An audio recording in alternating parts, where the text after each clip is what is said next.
Kumusta kayong lahat dyan mga kababayan? Welcome back sa News Info PH at sa mga bago pa lang, welcome na welcome kayo dito mga kababayan, no? At sa mga hindi pa nakapag-subscribe, pindutin nyo na ang subscribe button at notification bell para lagi kayong updated sa mga videos na ating ina-upload araw-araw mga kababayan. At huwag na nating patagalin pa mga kababayan, no? At eto nga mga kababayan, tila tagilid na itong si President Bongbong Marcos mga kababayan at mga alipores, no, nitong Marcos administration mga kababayan, no, at nagsalita na nga ang mga dating general ng PNP at AFP mga kababayan, no. Isa na nga dito itong si dating PNP chief Oscar Albayalde mga kababayan na nag-react, no, mga kababayan, dahil dito sa mga panggigipit at walang humpay na pangkukontempt sa bawat resource person na iniimbita ng mga tuwadkom, mga kababayan, no, mga congressman, mga pulpul na congressman dun sa tuwadkom mga kababayan, no. So, eto pumalag nga itong si dating PNP chief Oscar Albayalde dito mga kababayan dahil nga kung hindi nila nagugustuhan itong mga sagot ng mga resource person nila mga kababayan, no, ay kino-contempt nila, no, nawalan ng hustisya at karapatan ang mga iniimbitang resource person. At alam niyo mga kababayan, itong mga iniimbita ay mga tapat na naglilingkod, mga retiradong high-ranking officials ng ating gobyerno, at itong mga nagko-contempt naman ay mga NPA na nagkaroon ng front na party list at naging representative mga kababayan, no.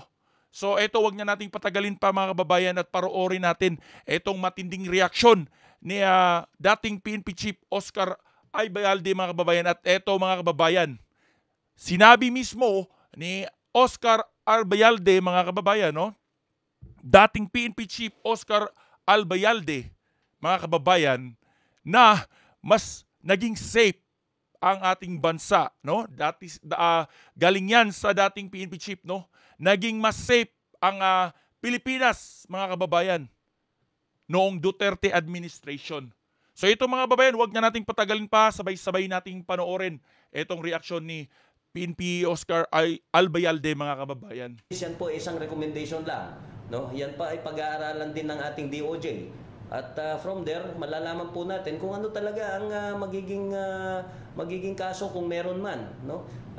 Ngunit at the end, sabi ko nga, kami po'y nagpapasalamat at natigil na yung public hearing na yan. Palagay niyo ba naging Ang daming hindi nagustuhan itong public hearing mga babayan. Una nga mga babayan, no, halatang political persecution, iisa lang yung tinutumbok nila. Kung hindi sa EJK kay dating President Duterte, ay doon naman kay Vice President Sara Duterte na tinutumbok nila at pinipilit nila itong confidential funds mga kababayan, na napakaliit lang naman kumpara sa confidential funds na winaldas nitong si dating President, netong si President Bongbong Marcos mga kababayan, no. So halatang pamumulitika itong ginagawa nila. Sa pagtatanong sa inyo? Well, hindi po siguro sa akin lang. Nakita naman po natin, no, kung ano yung gusto nilang marinig, yun ang dapat sabihin ng mga resource person. At hindi lang naman po tayo ang nakakakita, marami pong bumabatikos na kung saan ang gusto lang naman nilang marinig talaga, yun ang dapat sabihin. At madalas yung mga resource person ay nako-contempt pag ayaw yung kanilang mga sagot. Yun nga mga kababayan, no, nag-iimbita sila ng mga resource person, tapos pagka hindi nila nagustuhan yung sagot ng resource person ay kino-contempt nila, no. Treatment po sa mga kabarong ninyo at saka underclass po ninyo? Well, nakita naman po talaga natin, no, kung paano po talaga tinitreat yung mga resource persons, no. At actually, yun pa nakakalungkot na kung saan dapat po ang ating Congress actually, yan po ang talagang protector of the citizens of the Filipino citizen actually, no, and the protector of our constitution, no? Nakakalungkot pong nakikita, sabi ko nga, kapag meron pong sumasagot na mga pulis natin o mga resource person diyan na pag ayaw nila yung sagot, nako-contempt agad, no? Tama. Ito nga Contempt lang ng contempt. At yung mga nagko-contempt mga kababayan, mga NPA, no, na nagkaroon ng posisyon dito sa ating gobyerno sa pamamagitan ng mga party list na yan, mga kababayan. So sana sa susunod na election, wag na nating ibuto yung mga party list, mga kababayan, dahil wala naman silang nagawa, no? Mga kababayan, ginagamit lang nila yung mga pangalang para sa bayan at para sa mga guro, teachers party list at kung ano-ano pa, mga kababayan. Pero pagka nakaupo na, wala naman silang ginagawa, no? Makikita nyo nga dito, mga kababayan, no, yung mga gagawa nila ngayon ay panggigipit sa Vice Presidente at sa mga Duterte. Itong dalawang senior, si retired General Wilkins Villanueva, meron po yatang contempt at meron siyang Yun, warrant of arrest. The Lieutenant General, no? Pero pinakontempt ng mga NPA na nakaupo sa Kongreso. Palagay niyo ba naging matagumpay ang ilalaban kontra droga ni dating Pangulo Duterte? Well, Ayun, no? Pakinggan yung mga babayan, no? Tinanong itong si dating PNP Chief Oscar Albayalde kung naging matagumpay ba ang kampanya ni President Duterte kontra illegal na droga. hindi po tayo nagsasabi niyan. Marami po nagsasabi ng mga mamamayan natin dyan. Yun. No? I think majority or madalas po nating naririnig, lalo po ngayon na tayo lumalabas sa iba't ibang mga lugar, sa iba't mga sulok ng ating syudad, marami pa rin po ang nagsasabi sa atin. Hindi po ako ang nagsasabi niyan, kung Yan, hindi no? yung Malinaw. mamamayan na Hindi si Oscar Albayalde, kundi sambayan ng Pilipino. mas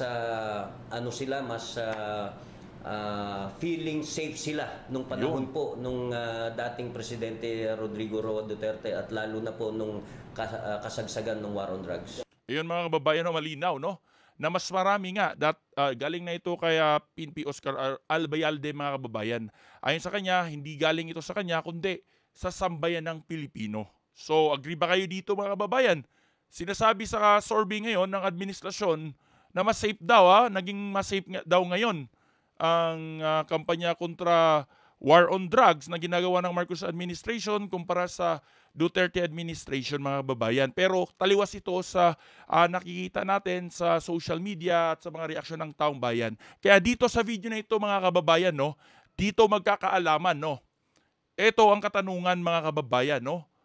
Naniniwala ba kayo na mas safe sa panahon ni President Rodrigo Roa Duterte kumpara sa administrasyon ni President Bongbong Marcos, mga kababayan? Ayun, naniniwala ba kayo, mga kababayan, no, na mas safe ang Duterte administration kumpara sa administrasyon ni Bongbong Marcos ngayon? So i-comment nyo yan, mga kababayan, at dito magkakaalaman sa video na ito at sa comment section, no, kung sino ang mas maraming bumoto. Dito ang tunay na survey, kasi ang sasagot talaga taong bayan, ikaw mismo, kabayan, no?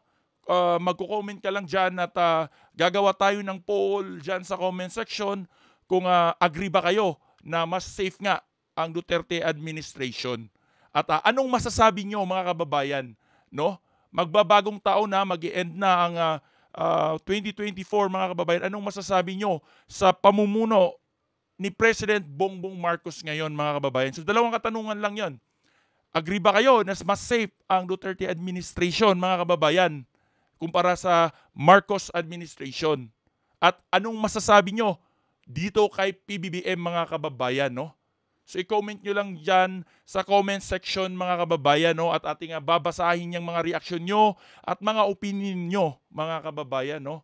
So huwag nyo din kalimutan na i-share ang video nito para mapanood at makita ng marami nating kababayan saan mang sulok ng mundo. So ayun, mga kababayan, antayin ko yung reaction video nyo dito. At dito nga sa sinawalat ni dating PNP Chief Albayalde, mga kababayan. So, ayun, mga kababayan, magkita-kita tayo sa susunod na video. At mag-iingat kayo lagi, mga kababayan. Hanggang sa susunod na video natin.